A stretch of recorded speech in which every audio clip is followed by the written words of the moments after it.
எப்போவுமே road cross பண்ணுறப்போ இந்த 4 தப்பையும் பண்ணாதீங்க.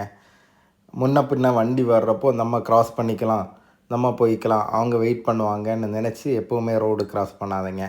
அண்ட் 2வது என்னென்னா, ஒரு நிறுத்தி விட்டுருக்க பஸ்ஸுக்கு பின்னால் ஆர் முன்னால் இருந்து எப்போவுமே ரோடு கிராஸ் பண்ணாதீங்க. பின்னால் இருந்து கிராஸ் பண்ணுறப்போ ஆப்போசிட் லைனில் வர வண்டிக்கு நீங்கள் வர்றது எந்த விசிபிலிட்டியுமே இருக்காது. அண்ட் ஒரு பஸ்ஸோட முன்னால் இருந்து கிராஸ் பண்ணுறப்போ அந்த பஸ் நிப்பாட்டு இருக்கிறதுனால ஏதாவது வண்டி ஓவர்டேக் பண்ணி வந்தால் அவங்களுக்கு எந்த விசிபிலிட்டியுமே இருக்காது.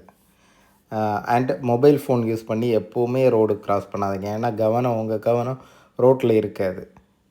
அண்டு சீப்ரா கிராசிங்கில் நீங்கள் ரோடு கிராஸ் பண்ணிக்கலாம். அது ஏன் சேஃப்னா, சீப்ரா கிராசிங் முன்னால் பின்னால் எல்லாம் சீப்ரா கிராசிங் இருக்குதுன்ற சைன் போர்ட்ஸ் வச்சுருப்பாங்க. அண்டு சீப்ரா கிராசிங்கில் நடக்கிறவங்களுக்கு ஃபஸ்ட்டு ப்ரிஃபரன்ஸ் இருக்குது. அது வெஹிக்கிள்ஸ் வேறு வந்தால் அதில் ஸ்டாப் பண்ணி தரணுன்னு ரூல் இருக்குது. அதனால் சீப்ரா கிராசிங்கில் நீங்கள் சேஃபாக கிராஸ் பண்ணிக்கலாம். சீப்ரா கிராசிங் இல்லாத பட்சத்தில் ரோட்டோட 2 சைடும் கவனமாக பார்த்து முன்ன பின்ன வண்டி இல்லைன்னு கன்ஃபார்ம் பண்ண பிறகு மட்டுமே கிராஸ் பண்ணுங்கள். சேஃபாக கிராஸ் பண்ணுங்கள்.